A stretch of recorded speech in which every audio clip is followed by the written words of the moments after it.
Another fine day at Camp Dynasty. I am Counselor Austin, joined by Counselor Collin. And we continue on Camp Dynasty's path to the draft. By the time you're hearing this episode, it will be April, which means the month that the draft takes place. We're that close, Collin. Yeah, no April Fools. You know, we're right around the corner. We got like Easter and then the draft right around the corner here. It's like, wow, because it happens so fast every year, but it feels like it takes so long at the same time. You get past the draft and then you already start kind of anticipating the next one, especially once the college football season hits and you start seeing these guys actually start to play and you're like, ooh, I need to make a mental note, you know, of this guy, of this player, blah, blah, blah. And then you actually see him play and it's like, God, when can I see these guys, you know, on an NFL team and on fantasy teams? And that's the craziness in us, but it's also the love of the game, and here we are only like 23 days away. It's the beauty of it. It's the poetry of the process of watching the players come up through the ranks. And now, basically being the month of the draft, and what started last week, we mentioned like it's really starting to pick up. I would say right now we are on the home stretch. Like we got perception dropping. This was the time of the year last year where Rome Odunze's green chart hit, and it was like, oh my God, and everybody's got Mach 7.0 coming out, and it's getting very, very real. There's big media news. Did you see the Peter Schrager bombshell today? No. Peter Schrager leaving NFL Network to go to Fox Sports, I believe. So there's all sorts of stuff. He feels like a Fox Sports guy. He does. I think we've talked about Schrager before. Very beloved by the masses, but I'm not sure that he's my cup of tea. I thought that he might go to the Ringer because of like he's on like Bill Simmons' podcast all the time, and I think he like co-hosted a show. I thought that maybe he'd land there, but I like Fox Sports for him. That feels like a good fit. Fox put that extra bag in front of him, and he was like, "All right, I'm in. Yep. I'm in." But so there's a lot happening. There's a lot going on, and roads are already closed here in Green Bay. Like they have fully closed off areas to prepare for the draft, get the draft stage set up, construction. I mean, the area around Lambeau Field is a fucking like mess right now in a good way, because that means that they are preparing, and both of us will be there, and we're eagerly anticipating how they're going to handle the sheer influx of people in a city of a little under 200,000 when the reports were in Detroit last year, there was like over 500,000 people that went to the draft. So interesting to see how that goes, but you and I are going to be part of the problem, I'd say. Yeah, for sure. And you're going to get to watch the next month how things take shape. Boots on the ground, investigative reporting. So we'll get weekly updates here on the podcast. So that's right. Get see what the deal is with the stage. Are we going to get like the boats like in Vegas, or is it going to be like we're going to wheel them in on River? Yeah. Can we get a wheel of cheese that like transports people to the stage? Is that Sargento action? Yeah. Like, sponsored by. There it is. Yeah. Boom. Money making opportunity. Well, all right. The path to the draft continues. And if you've been with us before on this ride, this is a familiar episode. It's one of our favorites of the entire year. It is This or That. This is our take on the player comp.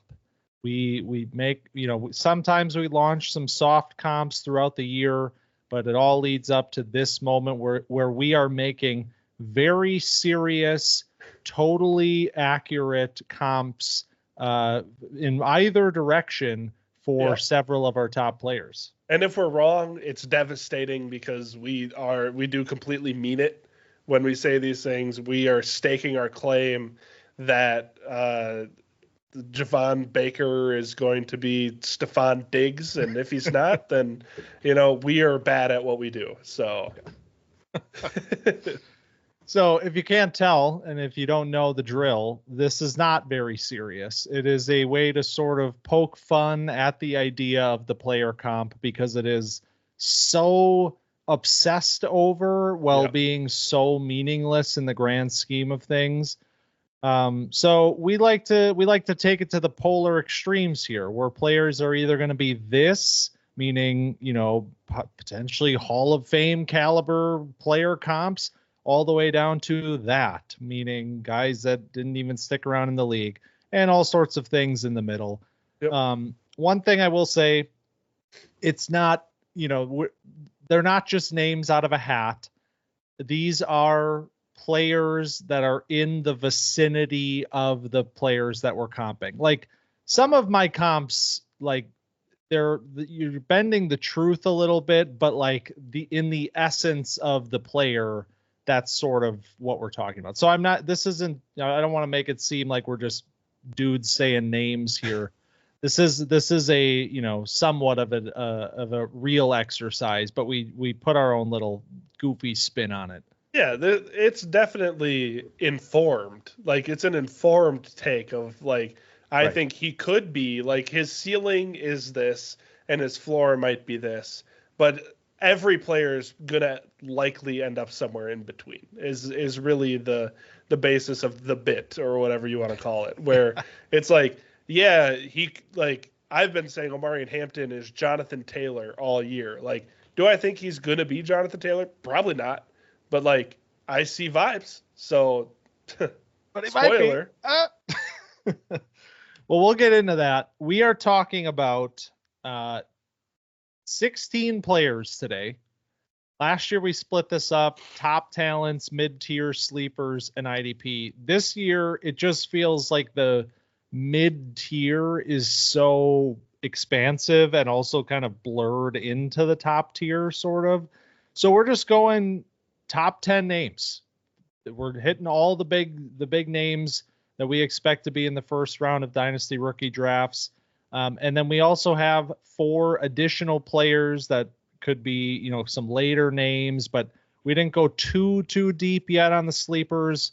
We'll obviously get into that as this, process unfolds. We'll talk about plenty of the very deep names of the class. But not really today. And then we are going to hit on IDP as well, because this is an IDP program, believe it or not. So we have 2 of those to talk about today as well. And with that said, let's dive into it, starting at the very top of the draft class. And that would be Mr. Ashton Jeanty, who recently held his pro day, and there were some video clips making their rounds, and yeah, there were. it was getting a little whoa, it's getting hot in here, I can tell you that. The content warning on that video there on X NSFW. or Twitter. Yeah, seriously. But so that's going to kind of bleed into the comps that I have for Ashton Jeanty today. Ashton Jeanty is either Ant-Man Derrick Henry or welterweight Ramondre Stevenson. I like that a lot. So do you want me to just give you my initial reaction, or do you want to expand? Yeah, I'll expand, but give me your initial take on that. I really like. So we said that we were going to comp Ashton Jeanty to Christian McCaffrey earlier in the season. So I fully expected that. So this is a change. But Ant-Man Derrick Henry feels great because it's like, obviously Derrick Henry's, one of one in terms of a tackle breaker, and then like the stiff arm, which Ashton Jeanty has an incredible stiff arm, and then like the vision on top of everything. And I mean, the Ant-Man part, you got to pack him down into the 5'9" frame. Welterweight Ramondre, I want to hear more about that. Okay, so we'll start on the bottom end. This one is certainly, if it's a spectrum, the scale might be tipped a little bit towards the top end for me here. But welterweight Ramondre Stevenson is because I think if we're thinking about the floor, like falling out for Jeanty, like how does he fail? I think it's as a player that, has some ball security issues, which is something that we can say about Ramondre Stevenson. And also a player in Stevenson who at Oklahoma, he was playing like 20 to 30 pounds heavier in college than he is today on the Patriots. So that also, plays a factor here. But he was a shifty player in college. Like he was a tackle breaker. He had some ability where he was kind of one of those sleeper backs of his class. Obviously that does not, Jeanty is not a sleeper back, but I think if you were to think about the sort of player that kind of sort of fits the Jeanty mold, but is like nowhere near the ceiling of what we'd expect from Jeanty, I came up with Ramondre Stevenson. We just had to knock off, even at his current playing weight, knock off another like 10 or 15 pounds. But I like it. I like it a lot. And I think, like you said, Jeanty probably ends up on the plus side of this comp range, I would hope. But, I mean, Ramondre was good in fantasy for a few years. Yeah. I mean, PPR machine. Right. Yeah. Catches passes. That's part of it as well. We expect Jeanty to do that. Just like Derrick Henry catches passes every once in a while. He's had his moment. I feel like Tennessee, there were a couple years where they would get him out on screens and he would just go nuts. Shout out to Matt LaFleur. Yeah, seriously. Who doesn't love a screen pass from Matt LaFleur? But yeah, so I knew that you were expecting Christian McCaffrey here, and so I couldn't do that. I had to swerve. And then I was thinking, I don't really know how to comp Jeanty, because how do you pick a player that can't be tackled, that also catches passes sometimes, that is sort of a jack of all trades, field stretcher, also has the wiggle, has the in between the tackles running, all of it, and is the size that he is, and is a prolific NFL player. And I was like, well, why do I have to have the same size? Why can't I just pick the player that can't be brought down, that can win in a multitude of different ways, that can break off big runs consistently? He's still doing that at age, north of 30. In Derrick Henry, a physically imposing and undeniable force of nature. We just put him into the what is the system that they use to get him ant-sized? Do we have is it particles? Yeah, is this a quantum physics lesson? Yeah, well, it's just they use PIM particles to shrink people down. Okay. They harness them in the Ant-Man suit. That's why he's got to have the whole thing on so he doesn't like die when he shrinks down. And right. I need to watch Ant-Man again. So we'll get Jeanty some of those particles, get him suited up, and then we'll be ready to go. Named for Hank Pym, the original Ant-Man in the comics. Wow. Which a lot of people are disappointed that Scott Lang was Ant-Man instead of Hank Pym in the movies. Well, it's just can't win them all. Yeah. Marvel just the one time they did something wrong was casting Paul Rudd. Yeah, the one time. You're right. Yeah. All right. Well, let's move on to our second running back in the class, and that is Omarion Hampton. You kind of let the cat out of the bag maybe a little bit? I did let the cat out of the bag. He's either going to be, and this is ironic, Ramondre Stevenson with good ball security. Oh my God. Or Jonathan Taylor. So what do you think, first of all? I know you're expecting the Jonathan Taylor comp. Yeah. But it's kind of weird that we both went Ramondre Stevenson. Yeah, what does that say about Ramondre when our brains are like trying to find ways to make him the floor guy for our top backs? But no, yeah, the Jonathan Taylor one is definitely something that I see. Obviously, you have the explosive athleticism and the speed. Honestly, like as a power contact balance runner. I think there's an argument to be made that Hampton even has a little bit extra in that category than a player like Taylor, where maybe Taylor has a little bit more high-end speed. But I think the general package is pretty spot on.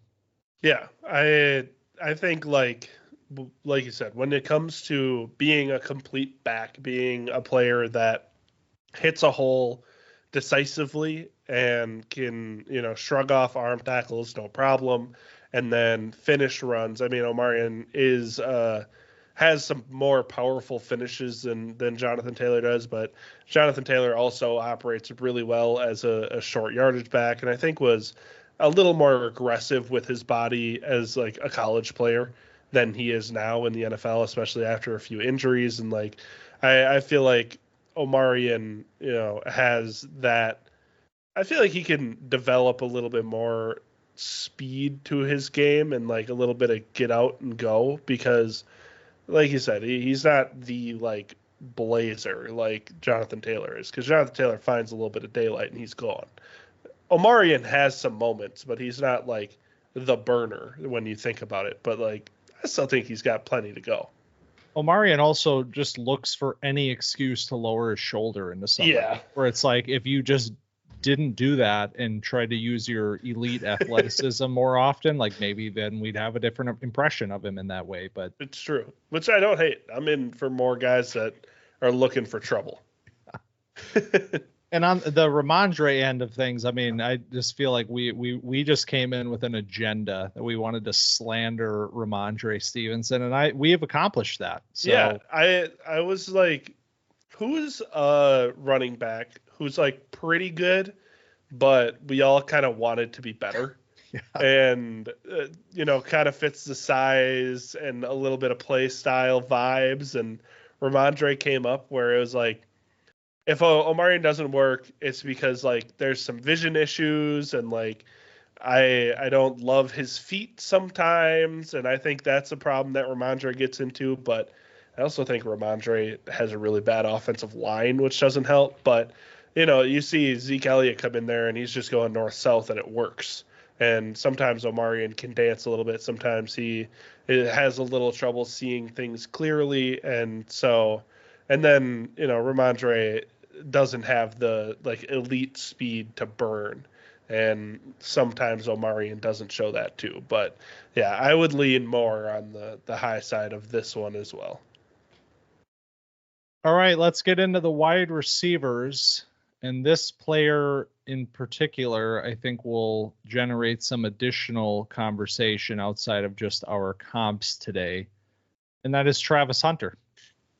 Because, well, let's just talk about it. How do you comp Travis Hunter, by the way, too? Anyway, it's a great you'll question. Tell me how, but we'll get there. I'm excited we'll get there. But first, let's build some suspense and talk about the reception perception drop that happened, because like Rome Odunze just 1 year ago, Travis Hunter, who, by the way, also just so happens to be a full-time cornerback and a round one caliber cornerback prospect, also lit the entire reception perception chart green as a wide receiver prospect as well. So the timeline went ablaze when that was discovered this morning, and for good reason.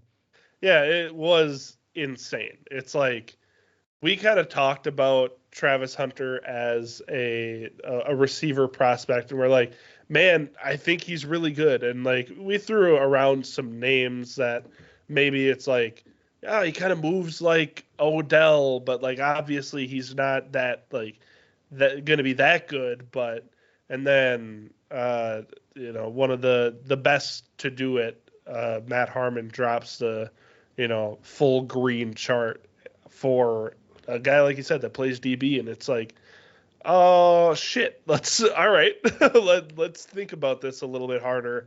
Maybe there is no denying that Travis Hunter ends up being a wide receiver in the NFL. And then the Vrabel quote comes out from the Patriots where he's like, I mean, yeah, I'm open to playing him both ways. And that's another thing, because that'd be great If we just had that clarity from day one, that'd be great. See, there's, God, I have so many thoughts about this. I feel Good thing like you have a podcast. Yeah, right. Oh my God. Say your Put thoughts. this microphone here. Travis Hunter, I think I am slowly starting to talk myself into the idea that I don't want to be the person that overthought it. Like, I don't want to be the one that sat there and said, well, he's playing another position, and what's he going to play in the NFL? And like, he's not really running all the routes at Colorado, which also showed up on the perception drop, because you get the full green success rates with a very like red and yellow route percentage chart. Right. So that's another part of it where you watch Colorado's film and obviously you're not seeing Travis Hunter do all of the things. And for me, my takeaway when I watched him at that time was that he obviously, it's no surprise or secret, obviously has the athleticism to do all of the things that are, it would be required of a high-end wide receiver. And you're seeing flashes of that throughout his film, which is already impressive enough, being that he's not only playing that position. But I think my brain then says, well, if he's not running all of these routes right now, then that's something he still needs to develop, or he needs to still refine that part of his game, which is completely understandable, again, because he's not devoting his full attention to this one position. However, then Matt Harmon, who is, coming at this with a very scientific process and probably even watching more games than I did with Travis Hunter, is telling you, well, just because he's not doing all of the things consistently doesn't mean he's not doing everything at an extremely high level. So for a player that is not playing this position full time, or devoting his sole energy to this single craft of playing wide receiver, for him to already be in this position with the athleticism, the, ultra rare athleticism that we know he possesses, along with the, ultra rare IQ that he also possesses, I am slowly starting to believe that maybe I've made it harder than it needs to be. Maybe he just should be, and always has been, the best, most talented wide receiver in this draft class. Yeah, it's a good way to think about it, to be like, yeah, I wasn't the guy that said Travis Hunter wasn't going to work out or whatever. Like, wasn't going to be a good fantasy guy, wasn't going to be a good IDP guy, wasn't going to be a good, wasn't going to work both ways, was going to be mid at both. Like, I've heard all the different things, and don't want to live in that world of like, I don't think Travis Hunter, like, I just choose to believe that he's, going to be able to play like 70% of snaps on both sides of the ball, and it's going to be awesome. And like, that's all I want out of his career, is like, I want him to come off the field when, they go into heavy sets on defense and when they go into heavy sets on offense. And that's the only time he leaves. Like, that's all I need. So, in that sense, how do you comp the incomparable? Right. And so I tried my best here. We'll see if I'm particularly weirded out by my low end comp. But on the high end, Travis Hunter is either two-way Justin Jefferson or what could have been Jerry Jeudy. Ooh. And not in the sense of like, what could Jeudy have been? It's in the sense of he only got to be Jerry Jeudy because he never was able to become more than that, because he wasn't playing this position fully, or, potentially at all at some point. It's interesting. I see where you're at, because it's like the movement skills and the athleticism, it's so smooth, and like Justin Jefferson, they move similarly. I mean, obviously Jefferson is like the best receiver in football. But they have a similar skill set, I would say. And then you play them on both sides of the ball. I would like to see Justin Jefferson play corner. Yeah. Why not? Why not? And then what could have been Jared Jeudy? So Jared Jeudy, oh man, good player, by the way. He is, and I'll say this, like, as a low end, it does feel a little high if I'm saying he never got the chance to really be a wide receiver, because if that's the case and he still finds a way to be Jerry Jeudy, if he's playing like 30% of the snaps on offense, like, okay, that's pretty damn good. But like, and this is also kind of taking out the year Jeudy just had, because I think we were waiting for Jeudy and then it kind of finally happened. But no, that's what I was going to say, is like, if you remove this Browns year for Jerry Jeudy, and it's like, he was just kind of disappointing his whole career. But no, I like it a lot, and I hope that he can become two-way Justin Jefferson. Why not? Why not? Why not us? The last thing I'll say, the quote that has been lingering in my head, and all of this sort of happened simultaneously, where I heard this quote and then I also saw the full green chart drop. I believe it was the NFL Stock Exchange guys. I think Connor was saying, Ashton Jeanty is going to go into the league as an incredible player, like unbelievable talent. And he will be the same player that he was this last year at Boise State in the NFL and for the foreseeable future. Travis Hunter is a player that you understand is not at his pinnacle yet. Like, he is obviously still developing as a player. And for him to already be this good, it's kind of terrifying to imagine what could happen with Travis Hunter over the next 2 to 3 years.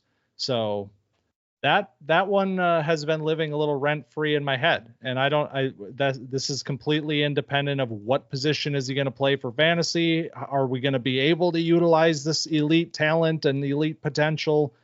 I don't know. But what I do know is I don't think I want to make any excuses anymore as to why this shouldn't be the best wide receiver in this draft class. I was having a conversation with my brother, who's in a Dynasty league with me, IDP league, and he has the 3rd overall pick in this draft.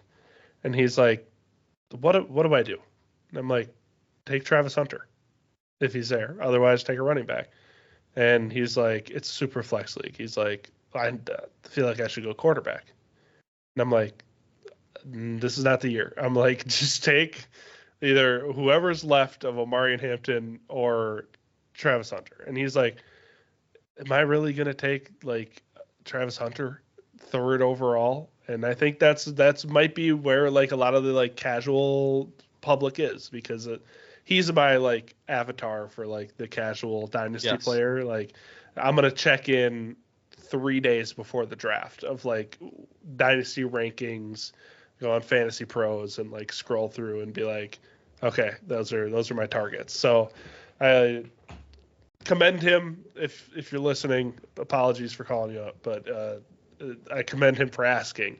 Hopefully he'll end up with Travis Hunter. No, you don't have to be a sicko like us to enjoy the game. So this, goes both ways. But I almost wish I was a casual. Right. Oh God. If I didn't have to spend 9 months preparing for my rookie draft, it'd be great. I'm in too deep already.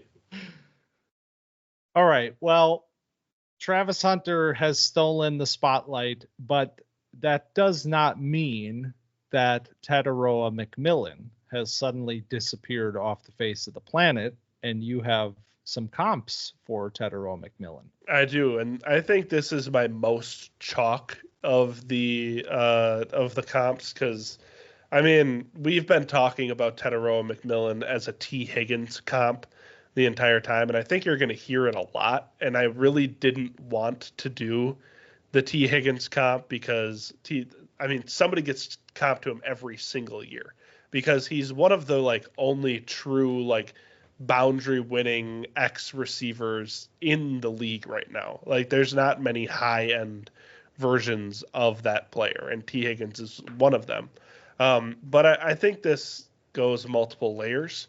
So he's either going to be T. Higgins or N'Keal Harry. Yeah. So that's where we're living with Tetairoa McMillan. And I mean, that's fair. Like it is what it is. And I've said, I've said before, like this T. Higgins comp that comes out every single year for every single 6'4 plus wide receiver that's going in the first round. I mean, this is one of the cases where I think you can legitimately look at the player's game, strengths, weaknesses, and all of it, and think back to Higgins, like coming out of school in particular, because I think at the time, before he was a, undeniable NFL star, people talked about him a lot in the same ways that you hear McMillan talked about, which is, yeah, the catch point stuff's amazing. Like he's a human highlight reel, but can he separate well enough? Can he beat man coverage consistently enough to be a successful player that lives off of this style in the NFL? And T. Higgins was one that bucked the trend, and that replaced the Alshon Jeffrey, because before T. Higgins comps were Alshon Jeffrey comps. So there's always going to be one of these guys that fits every single type or every single player of this type inside in terms of a comp. Yep. But this one works. Yeah, absolutely. So the T. Higgins one goes like pretty deep, which is why I went with it, because first of all, like we all agree that T. Higgins could probably be a number one in an NFL offense. And there were talks all off season. Will he stay? Won't he stay? Gets franchise tags, get extended. McMillan, I think, could be a number one on an NFL offense, but I think he'd be better served as a really good 1B on an NFL offense with like a supernova number one wide receiver like CeeDee Lamb, for example. Be the T. Higgins to Jamar Chase, be McMillan to CeeDee, and just have like this high volume passing offense in Dallas where, you have your guy that is going to get your $110, touchdown, and then have your kind of sidekick who can get you 70 and 2 touchdowns. And it's like, what are you going to do? Are you going to double up Tetairoa McMillan? Absolutely not. But like, you got to deal with both of them. So I think that's the role he's best served. And then it's like play style, pretty similar. Like T. Higgins, sneaky good after the catch, where he's a strong runner. He can break tackles. He fights for extra yards every single time. And then the catch point stuff, where he's going up, plucking it out of the air effortlessly. It looks like his hands are like fucking mitts, like baseball mitts, and he's going up and grabbing it, and then like holding the ball away from his body after the catch and like moving it away from defenders, like older cousin playing, the turkey bowl in the backyard where he's like 16. He's playing like his 10-year-old cousin. He's like, yeah, all right, buddy, let's not. So the McMillan has a little bit of that. So I think there's a lot of layers to the T. Higgins comp. I don't do this as like, oh yeah, he goes up and, is a good red zone threat. I think there's a lot of different things that he can do. Yeah, no, I totally get it. And I like that a lot. And then obviously on the other end of the spectrum, if you don't like Tetairoa McMillan, if you're one of the people that is like doubtful of him, it's probably because you think about players like N'Keal Harry when you look at players like this that are these sort of catch point, like highlight reel college players that don't end up succeeding because all of those fun highlights just meant they were never separating, and they had to make those plays to get on to have success at the college level. But again, I would push back on that notion. And obviously this is, we are poking fun at the N'Keal Harry comp as much as, but it's the sense of McMillan, even if you don't think he is the best separator, he is not a terrible separator. And he has all of these skills after the catch that just add to his arsenal. Like, he has so many things working for him that a player like Harry just did not have at all. And that's part of the reason that N'Keal Harry's happen. So I almost went Treylon Burks, but I thought it was too soon. it is. I haven't recovered, and I know you haven't recovered. So it's like 5x hands, and it has some sick highlight reel catches, and can do a lot after the catch, but couldn't get there. Could have been. Rest in peace, Treylon. All right, well, let's talk about the premier tight end of a very impressive tight end class, and that is Tyler Warren. Spent quite a bit of time trying to find the right top end comp for Warren. I combed the archives of tight end history in the NFL. I didn't think it was appropriate to say names like Travis Kelce here. Give me Dallas Clark. I was watching a lot of throwback tight ends today to try to find the one that fit like a glove. I was watching Clark. I was watching, Todd Heap, Tony Gonzalez, basically all of them. Crumpler. I didn't make it to Crumpler, but I should have. But I landed on this one with a little bit of a twist. So Tyler Warren is either, I just realized I have a lot of Marvel references apparently today. I must have been on something. Tyler Warren is either Winter Soldier Jeremy Shockey or Pat Freiermuth. I like Jeremy Shockey as a reference. I wonder where is it, because he's a nice guy sometimes and sometimes he's not. Where does Winter Soldier come into play? Okay, so I was trying Does to he have a metal arm? That's the thing. I was trying to think of there were multiple characters at play here. I wanted to distinguish the fact that I think he is Jeremy Shockey in a lot of ways, but also a little bit better even. And so my thought was he's the Winter Soldier because if you took Jeremy Shockey and then pumped him full of the super soldier juice and then put an arm on him, a metal arm on him, because now you have this, full out playmaking machine running, passing, receiving, and doing all of the, super athletic things that Jeremy Shockey did at this position, but also a lot more than that. Do you think they have to activate him with code words before each game? He's just a nice guy before the game, and then they're like Ohio State, Indiana. He does seem like he kind of gets fired up out there. I don't know. Right. I like the comp. I like Freiermuth too. It makes a lot of sense. It's these, big kind of possession tight ends that can do, Shockey can do a lot after the catch. He's a really strong runner after the catch. Freiermuth, a little less, and a little less athletic too.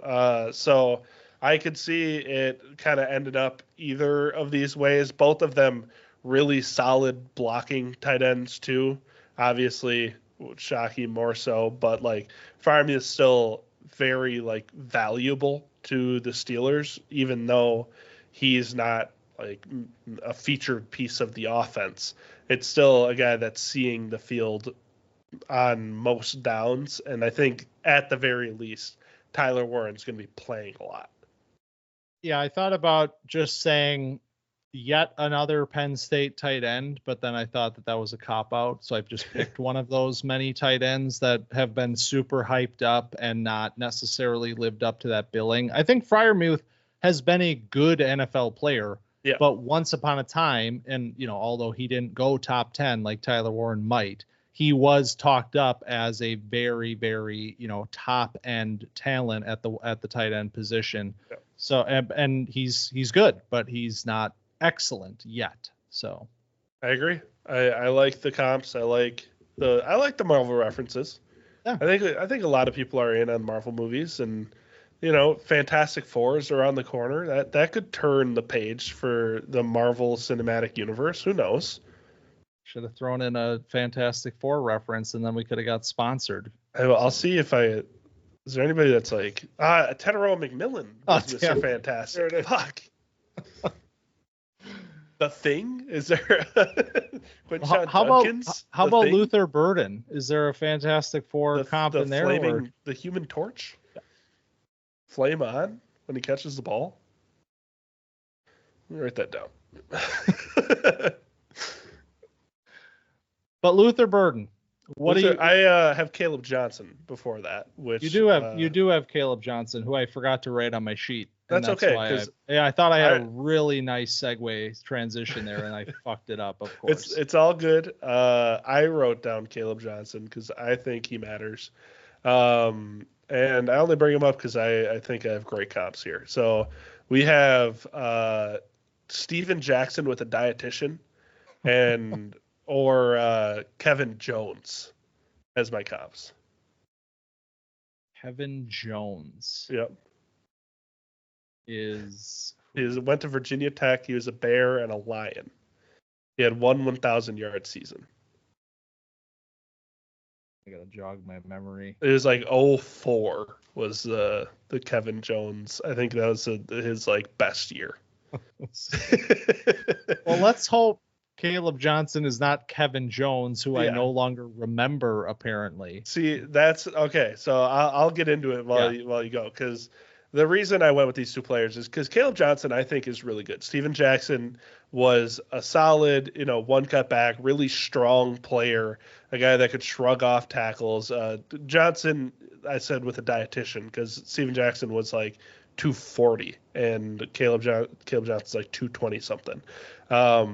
So Kaleb Johnson has a little more speed, but he's also less just of a bruiser than Steven Jackson was, but I think their running style is pretty similar. And Steven Jackson was really successful. I think he had 11,000 yards in his career.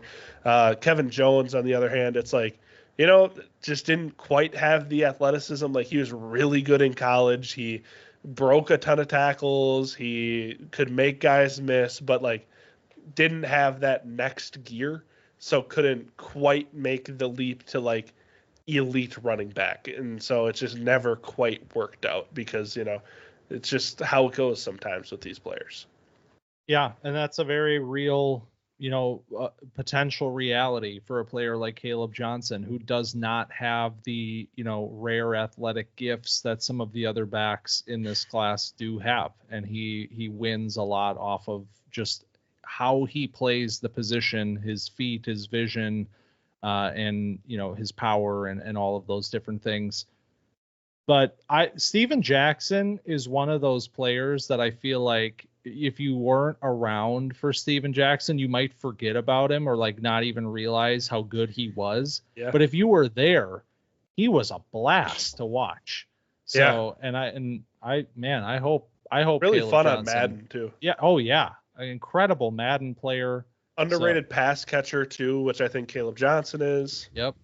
Ooh, nice. The layers. You really baking in the layers. Do my research, man. This is great.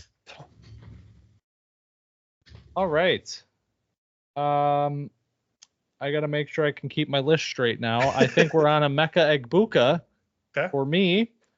So, man, this was maybe the hardest one, because I kept test driving some names and kept not loving them. And ultimately, I only chose one single player. Oh, I like that a lot. I'll explain in a second. Emeka Egbuka is either Tyler Boyd, the sequel, bigger, better than ever. Okay. Or he's Tyler Boyd episode 1. So actual just Tyler Boyd in real so life. He's either actually Tyler Boyd or he's the next step up from Tyler Boyd. I like it because you could have just did like Chris Godwin, and that wouldn't have been very fun. So I do appreciate that you went Tyler Boyd, because like Tyler Boyd, when he had his moments on the Bengals, and it was like, holy, like you had to roster Tyler Boyd in fantasy leagues just because, like, I mean, Joe Burrow was throwing them for like 4,800 yards, and Tyler Boyd was going to have 300-yard games in a season, and like you just wanted to have him for one of those games. And if like one of the two guys was out, it was like Tyler Boyd time. Now take that, soup it up, and put it in a decent offense, and you have a really reliable slot receiver that's like a nice big slot that finds all the soft spots and can make guys miss after the catch a little bit. And like I do like all of that. Or you just have Tyler Boyd, who's a nice reliable slot receiver. And that's just it too. It's I think Egbuka's floor is high enough that like a player like Tyler Boyd, I think, is the floor for a player like this. And that's a pretty good floor, but it's not the sort of player that's going to satisfy people. If you're spending a 9th overall pick on Egbuka and you get Tyler Boyd, you might be disappointed in that. Except, that Tyler Boyd was a player, like you said, that you had to have on your roster in fantasy for years because he was consistently hovering around that 1,000-yard marker, 800, 900, and a couple seasons over 1,000 yards. I think that's very much in the cards. I didn't even realize that he was that good. Yeah. Like he was very underrated, like sneaky productive, but never got higher than that where anybody ever thought, man, this Tyler Boyd guy is like really actually good. And I think Egbuka, like that's certainly a reality that I could see with him. Like this is maybe one of my more on the nose comps today, because I really do believe that like he could just be Tyler Boyd, and that might leave people disappointed, but like that's just kind of who he is. Now, ideally, he would be the Tyler Boyd, but like with a little bit of extra juice here and there, and maybe offering a little bit extra in terms of, being a consistent number 2 option rather than like ebbing and flowing between a number 2 and a number 3 over the course of his career. I like that. What do you think the most Tyler Boyd got traded for was in the Dynasty League? I bet somebody traded a first for him. I think somebody traded. Do you think anybody traded more than a first for Tyler Boyd? There's no way, right?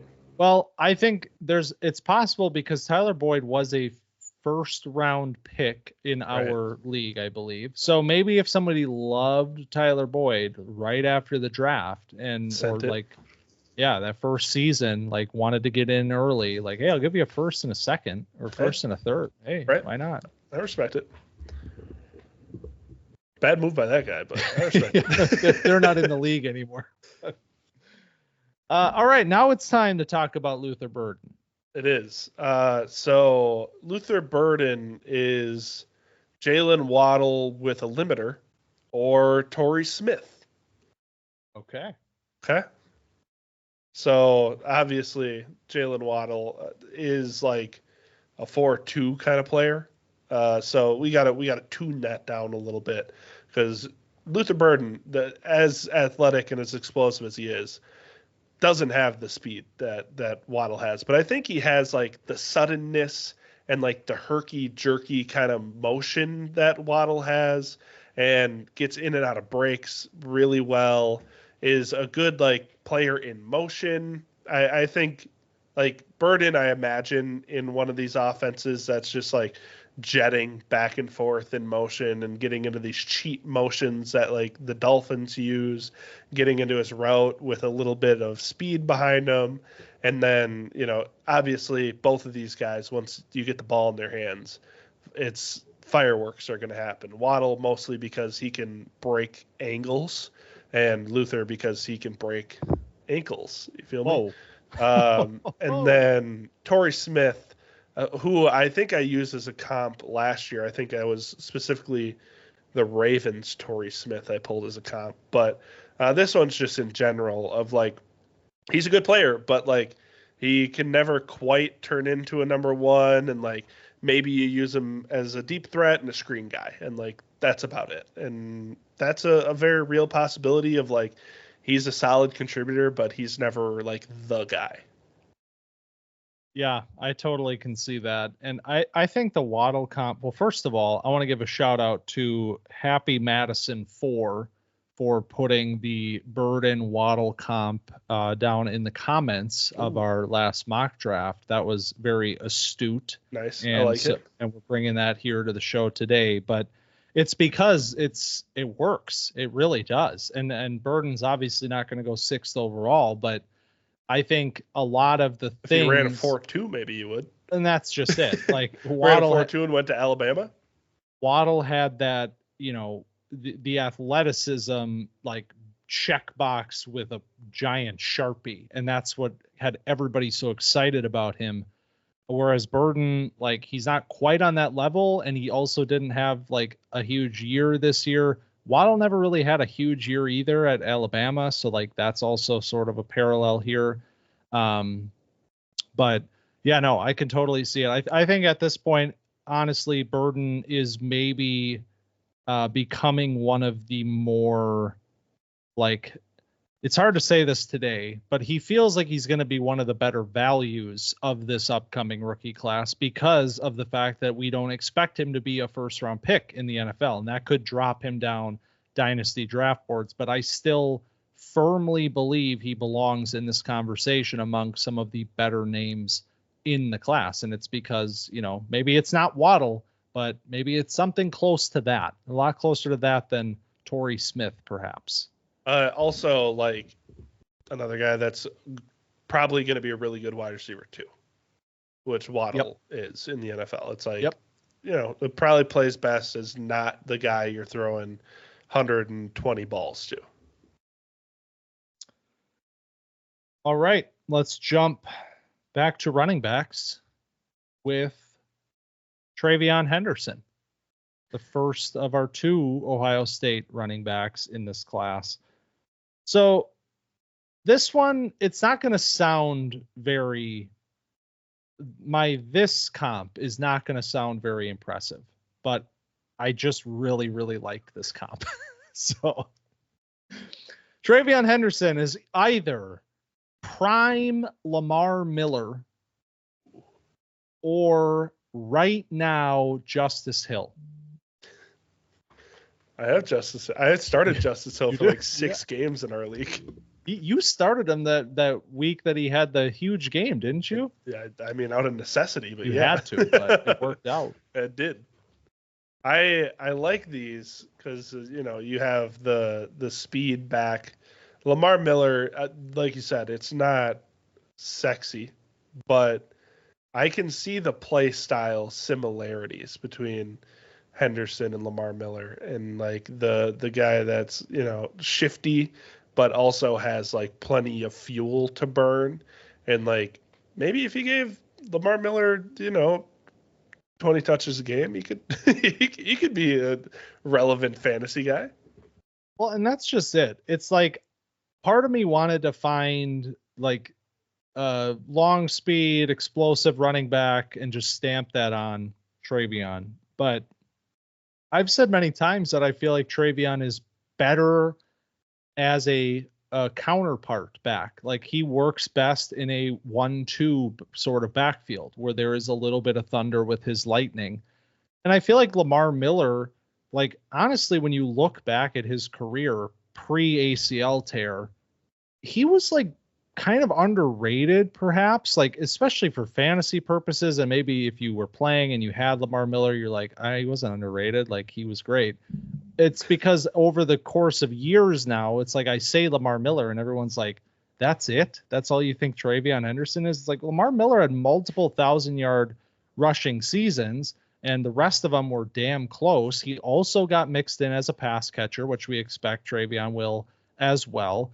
And Lamar Miller was not necessarily the sort of player that you were like, let's give him 25 carries a game. He's the workhorse. Like his skill set was that he was extremely fast and he could turn that on and he could find running lanes and he could finish big runs. And I think that's a lot of what you're getting with TreVeyon Henderson.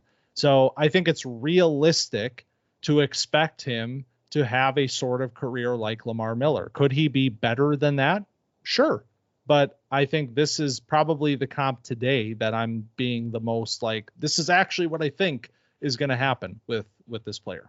And Lamar Miller had 5 seasons with 1,000+ all-purpose yards. Yes. With the rushing and receiving.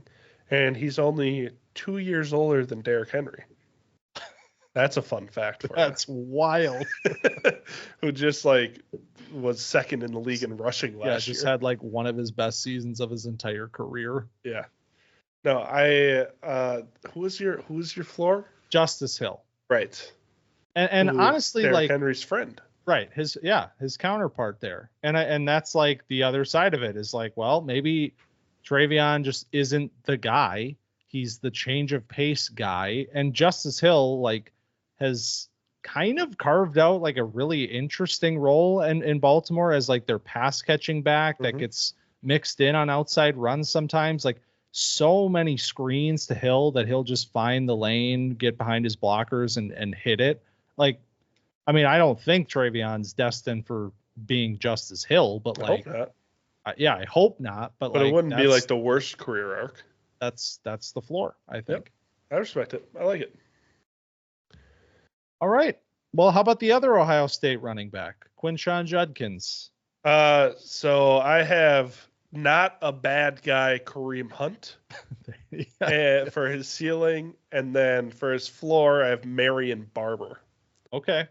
So obviously Kareem Hunt came into the league and like set the league on fire as a Chief with like 1,400 yards and led the league in rushing as this kind of like unconventional runner that put his shoulder down, really good red zone guy, and then pretty secure with the football too. Then obviously has some off-field stuff, ends up in Cleveland eventually, and is like a nice 1-2 punch with Nick Chubb that like catches some passes, and it all looks kind of awkward with Kareem Hunt, where it seems like he's trying really hard and like he's always like really finishing runs, which is good because that's what Quinshon Judkins does too. He's putting his shoulder down on the end of like every run. But also like Hunt developed into a real consistent pass catcher as a third down back alongside Nick Chubb. So that's something I think Judkins can do. I think you see every once in a while some flashes of good pass catching. And I think we saw that at the combine too. He's a really fluid pass catcher in all the drills. And then on the other side of things, it's just like Marion Barber, who was solid, who had some incredible highlights, who like had some moments, but never really became a consistent threat to like lead a backfield. So both these guys are like aggressive, downhill, put your shoulder down, make it nasty. But just like, two different stories. Yeah, man. Quinshon, to me, like how hard was it for you to come up with the top end comp? Like, was that one that just kind of came to you? No, it was pretty hard. I was looking for a little bit of inspiration from others. Yeah. And like everybody says Joe Mixon. And I'm like, I don't see that at all. And I saw that like on 6 different places. Yeah. And I'm just like, I need to figure something out. And so I was just like, who are kind of unconventional downhill power runners, and eventually got here. Yeah, I mean, he seems like an extremely, just sitting here thinking about it, like a very hard player to comp in terms, even just like, what is the comp? Like if I were to sit here today and say like, what is my comp for Quinshon? I don't know that I have a clear answer on that. Like that he's sort of an interesting player. Especially because I think I like the Hunt. I like how you got there with Hunt. I think that makes a lot of sense. Hunt was just like not a good tester. And that was the thing. It was like he was going to fall down the board on draft day because he ran in the 4.6s and wasn't super athletic. Whereas Judkins, it was like all of a sudden, oh my God, like he's one of the most athletic guys in the class. But I agree with you. I think the run style matches up pretty well in terms of, where Judkins is today and where Hunt was, in those early seasons in Kansas City. Right. And Marion Barber. I was looking up some Marion Barber today too. I thought about throwing him in as one of my low end comps. So I'm glad we got him on the show. Fun player to watch. Yeah. Just like Judkins. Yeah. He was also like a quite good receiver. Yeah. And I think Judkins has a little work to do before he gets there. But I mean, like, Marion Barber didn't start out as like a receiving back, but worked into that. And I think Judkins could very well do the same thing. Future Cowboy Quinshon Judkins, just like Marion Barber. Wear 34. Coward. He's gonna wear 1. Yeah.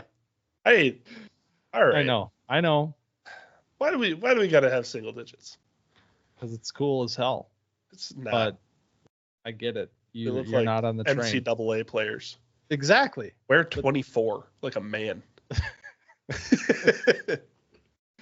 First thing I did on College Football 25, every recruiting class comes in, my top back, he's getting a single digit number. Does he want to wear 24? I don't care. You're getting number 4 or number 5. Whatever. That's just my opinion. And it's right. One. So, all right. Number 28. It's awesome. I will say, like, 26, that's the Saquon number. That feels right. I like that. When's the last time you saw a good receiver wear 80? Well, see, now that is not something we need. 88? CeeDee Lamb? It looks awesome. T. Higgins was way better as 80, like looked way cooler as 85 than he does as 5. You think so? Yeah, I do. We don't have to do this. This is just wasting time. Tune in next week when we debate what numerology should we. Yeah.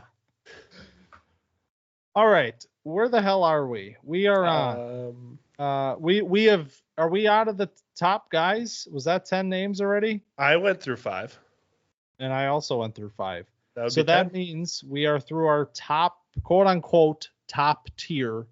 But the names that we are moving into now, not necessarily far off of that top tier in most cases.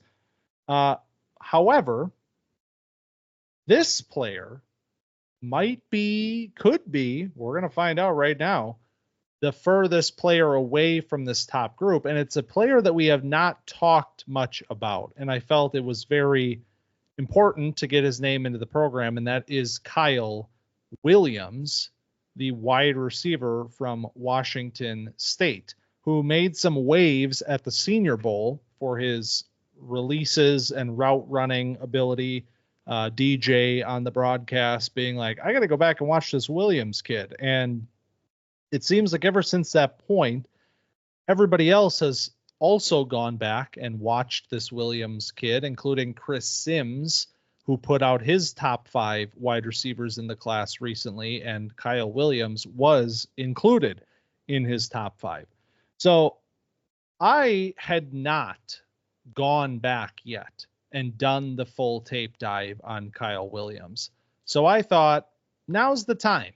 As the world is abuzz and talking about Williams, what better time than now to get his name into the show? And I got to tell you, that's a really good player. Yeah. Oh my God. Like I was actually like, I went in, the forever cynic in me went in like, all right, what, another one of these guys, everybody falls in love with them. Chris Sims. I mean, you're going to have to do better than one Brian Thomas Jr. to win me over, Chris. I've seen too many years of your takes. And within a few plays, I was already like, oh, damn, I got to lock in. I got to lock in on this guy. And yeah, he's really, really good. I have a 2nd round grade on Kyle Williams. I believe right now he is in my top 10 receivers, tied with Jalen Knoll. I believe they are 9 and 10 right now in my rankings. So that is to say that I am a Kyle Williams fan, and these comps will reflect that. Kyle Williams is either store brand Lad McConkey or Trey Tucker. Okay. That's interesting. Sometimes store brand's better. I'll just say okay, that. So just because it's cheaper. I do want to clarify this before you give your take on it, because I knew that you and many others out there would think that, like, the store brand, man, you're sleeping on it. Like, it doesn't matter. I think in some cases that is true. In most cases, it is not true. And so the way that this is written says he is not quite Ladd McConkey, but he's almost the same thing. He's just like, there's just like a little bit of a difference where you're like, okay, we're not quite that high of quality, but like, you're doing a really good job at impersonating it. No, I agree. I think, 95% of the time that's what the store brand is. It's like, I got to save a couple bucks. We'll go with the store brand here. Get the all in motion instead of going with the Nike. And you're not feeling bad about it, but you're like, I did save $40. And right. But I also revisited the tape, and I was like, this might be my kind of guy. Like, I kind of really like everything that he does. So yeah, I'm all in on the Kyle Williams hype train. I don't know where he is in my wide receiver rankings right now. I haven't written them up because I haven't had to for the podcast, but I will, and he'll definitely move up some slots. Yeah, I'm double checking right now to make sure I got it right. Okay, so right now Williams is Noel and Williams are 8 and 9. So I am not ready to say one is 8, one is 9, but that is where they are falling for me in this group. So yeah. But yes, on the other side, Trey Tucker. Yeah. I think this is sort of like the trap that we can all fall into sometimes, which is that, good route runner, smaller though, like smaller players that are really good, quick route runners, that, like, Trey Tucker has been good. Like, he's been a fine player for the Raiders, but he'll probably never be more than just fine for that team. And I think that's one of the risks every time with these undersized players is, can you, is your skill set so imposing that it doesn't really matter that you're 190 pounds? And like in the case of Ladd McConkey, he was 186 and it didn't matter at all because he was an elite route runner. And I don't know that I would say Kyle Williams is an elite route runner today, but I can tell you that there are moments on his film where he looks like an elite route runner. There are like moves that he puts on guys that are super nuanced and super like rare against his peers in this class. So I like it. All right. Well, let's talk about another wide receiver that's currently making waves in the draft community. And that, of course, is Matthew Golden. Matthew Golden is either Marvin Mims that one game against the Bengals or Bo Melton. So I was like, are we starting on the low end? No, we're on the high end. That one game against the Bengals, he had 8 catches for 103 yards and 2 touchdowns. He had caught the 51-yard bomb. Come on, that's I respect it, but yeah, I know you're a Marvin Mims fan. We're Marvin Mims fans. Yeah. So that's not disrespectful. That was a good game. So Golden is such an interesting player. We have both revisited him since the combine because we knew that there was going to be this knee-jerk reaction to the combine numbers and how impressive it was with the 40 time of the 4.29 on top of like the hype that had already been growing. And we did call him an industry plant. I think that is still appropriate because I don't know like exactly what the ceiling looks like for this player, but I think it's a lot of like he's pretty solid. He's a good deep threat. He's a pretty good route runner, and he's a good punt returner. Like I think that he can get involved in a lot of ways, but I don't know if he's ever going to be like a featured piece of an offense. Now I'm willing to be wrong about that, and like that's why it's like, yeah, maybe he'll have those couple huge games here and there, and like maybe not. Maybe Bo Melton, same thing. He had a couple of those huge games last year. He's a deep threat, running to taking the top off of defense. But yeah, I don't know exactly what Matthew Golden is going to be, but I think he falls in the realm of like he's a guy that helps the team in a lot of ways, but not always because of his stat line. So what you're telling me is he's not Stephon Diggs. That is the actual comp that I've heard numerous times. I don't see Stephon Diggs. I don't see even an iota of Stephon Diggs in him. So no, I'm out on that comp. I can confidently say that. No, I know you and I are in agreement here. And again, all the Matthew Golden stands have already stopped listening to the podcast. They're not here anymore. But if anybody is trickling, still lingering, hoping that fast forwarded, change our tune, we're not going to right now, because I feel like, and this is, to be fully clear, this is one of those cases where when the quote unquote consensus is so vastly different than where you are as your evaluation, you swing pretty hard the other way. Like, I don't hate Matthew Golden. I don't have a bad grade on Matthew Golden, but every time I talk about him, I feel the need to like separate myself from this like cohort that's like, he's going to be top 15 pick, cause that is just so far away from how I see him. And I don't think like calling him like the best version of Marvin Mims is even like a disrespectful way to put it. Like, I feel like that's sort of a good way to put it, actually, because you're getting, the things that you liked about Mims in terms of the field stretching ability with the, the 4.3, in this case, 4.29 speed.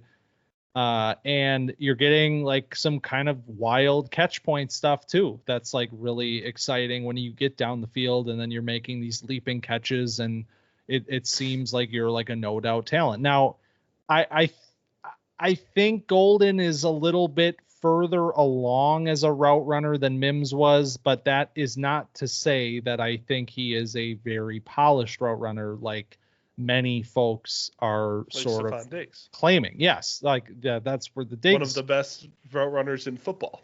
Right. So I'm gonna say this. I'm gonna say this, and this is me hoping that in a year from now I can clip this and share it on social media. But I am also proclaiming that if this goes in the other direction, I will still remember it, and I will still go back and pull it and laugh at myself.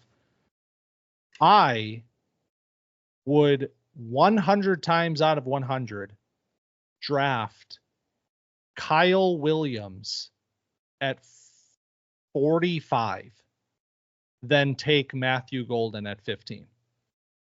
I think that's a fair take.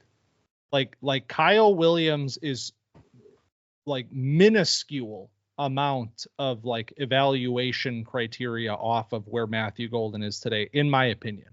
And one is being talked about in the top 15, and one is like maybe going to be a second round pick. So I'll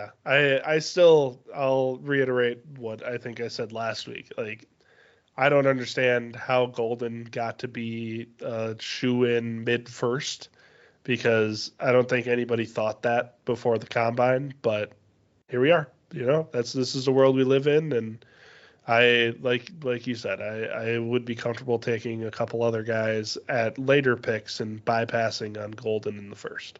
Yep. All right. Let's talk about a running back then with Cam Skattebo, the people's running back. Really interested to hear where this goes. This is the one I maybe went the furthest off the rails on, but it's indicative of how much I love the player. Cam Skattebo is nerfed Marshawn Lynch or thick Eno Benjamin. That's thick with 2 C's, by the way. Of course. Oh, man. Okay. Nerfed Marshawn Lynch or thick Eno Benjamin. I like them both. I kind of liked Eno Benjamin as a player. Same. And I really like Marshawn Lynch as a player. So not a bad one. Yeah. How has he been nerfed from Marshawn Lynch? So it's like if you're in the sliders, we gotta knock a few points, more than a few maybe, off of the speed meter. I mean, Marshawn was a 4.4s, low 4.4s, I believe, player. Whereas, Skattebo mid 4.6s, which is where he was on the pro day, that was to be expected. Like, I'm glad he ran, but like at the same time, it's like it didn't change anything because that was the time that we've referenced many times before he had even ran. It was like, yeah, he's probably a 4.6 guy. Like he's probably in the mid 4.6s. That's fine. Lynch, obviously faster. Lynch, I would say also, Skattebo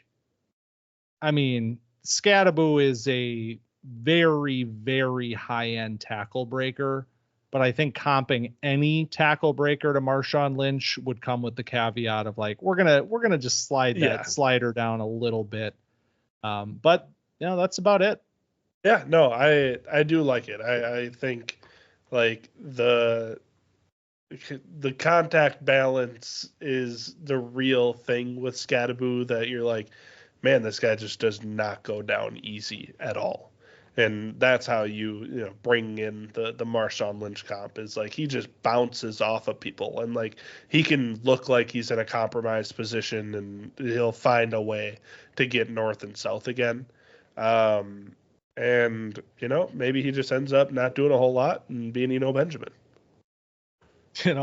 I didn't want to do it because it's Arizona State and it's always sure to do the same schools. But then I turned on Eno Benjamin because the size was very similar, and then I was kind of like, oh man, I almost kind of like that. And then I turned on Eno Benjamin highlights from Arizona State.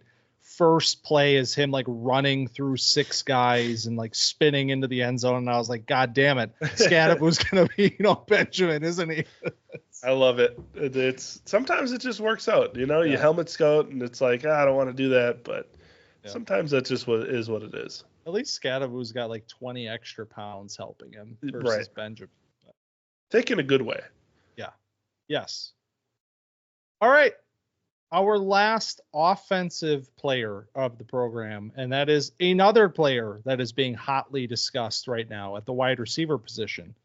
Got Jayden Higgins, and Jayden Higgins is either going to be what we thought Chase Claypool would be after his rookie year, or Andre Iosivas. Ooh. So obviously, Claypool in that weird COVID season, it was what's going on? Chase Claypool has 109 targets, almost 900 yards, 9 touchdowns. He had that game against the Eagles where he had the hat trick, and it was who is this guy? Is this? And he's getting the Megatron thing because he, it was the size and the weight and the testing and everything was all coming up Chase Claypool. And then basically after that turned into nothing. But after his rookie year, we all kind of thought that he was, his second year was about the same. But after his rookie year, we thought that Claypool was going to be a real guy. And I'm sure people made some unwise investments in Chase Claypool expecting the jump. And really after that second year, it all kind of crashed and burnt for Claypool. And so we're hoping We're going the other way with that, of the optimism following the rookie year of like, this guy's side speed freak that, can play outside or inside and is good after the catch and is pretty solid at the catch point and has, the athletic measurables, like all of this. Let's roll, turn him into our number 1B, our number 2 guy, and hopefully it'll work out a little better for him. Yeah, the Chase Claypool one is giving me some like I'm that meme, the Vietnam War meme right now, because I'm just thinking about the fact of the reception perception drop for Jayden Higgins that also has happened, which was, unlike Travis Hunter, almost entirely red when it comes to success rate. And I think thinking about Higgins playing a Claypool-esque role in the NFL is, and in the direction where it broke the way that it broke, which is where Claypool ended up going, I think is sort of like what you could expect to see from Higgins if an NFL team decides they want him to play that position. They want to stick him outside and they want to make him play the position he played in college because of his size and his, testing numbers. Whereas we have said from the beginning with Higgins, put him in the slot. Yep. Put him in the slot. And Matt Harmon, he stepped in, because when people see red, they go nuts and they say, well, this is the worst wide receiver in the draft class. And Matt Harmon said, hold on, read the damn article, because this is just telling you that he probably is not ready or may never be ready to play on the outside at the NFL level. If we put him in the slot, there's a lot of things to be excited about with Higgins. Yep. And so I think the Claypool comp, although it is the top end comp, I also think about the low end Claypool comp being if we put him on the outside. Maybe he's just both. Maybe he is both. But the thing I like about Joseph, and this is weird because I feel like I've now flip-flopped your this and that, because I'm like, that's how people feel about Chase Claypool, though. It is. You got to remember the feeling we all had after that special rookie year. I know. The 4 touchdown game. Oh my God. It was just, but Josevas at least plays in the slot for the Bengals. And while there was a lot of hype this year that did not manifest into actual production in almost all senses of the word, there were flashes, but like nothing more than that. At least they were playing him in that spot. And that was, of course, partially out of necessity because of the other names in that room. But again, like Josevas was a player that big, athletic, but like probably not ready to play on the outside in the NFL. So I have now Senior Bowl guy. Yes. About that. Yep. So I have commandeered your comps and turned them into my own wacky alternate reality comps. But this is all to just say that please do not give up on Jayden Higgins because you saw red arrows on a image. Yeah, that's right. Don't give up on Higgins. He might be Chase Claypool. God damn it. Everybody's out now. All right. Well, that is the offensive portion of our program today, but IDPs are people too at Camp Dynasty. And we have 2 very good ones to throw some comps out for. And we will save the best for last because I am up first with our LB1. Yep. Is that a universal sentiment at this point? It is for me. Jihaad Campbell, who is still, potentially talked about in the first round of the NFL draft, maybe even top 20, depending on where you look right now. I think that is yet to be seen where he ends up. But part of that is because of the out of this world testing that we saw from Campbell at the NFL Combine. So I really try to dial in on that with these comps. Like, who are some freak testers playing off the ball that have some pass rush skills? And I could not find one that I loved. I think the easy thing to do, the cop out, like I don't care, would have been to just say Roquan Smith. And I just don't love that. Yeah. I just don't love the crossover there. So I went in a little bit of a different direction. And Jihaad Campbell is either Ferrari Frankie Louvu. Ooh, is that a thing? It is now. Okay.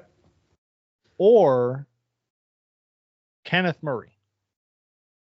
So the Ferrari Frankie Louvu is because Louvu was a UDFA, of course, and we're talking about Campbell potentially in the top 20.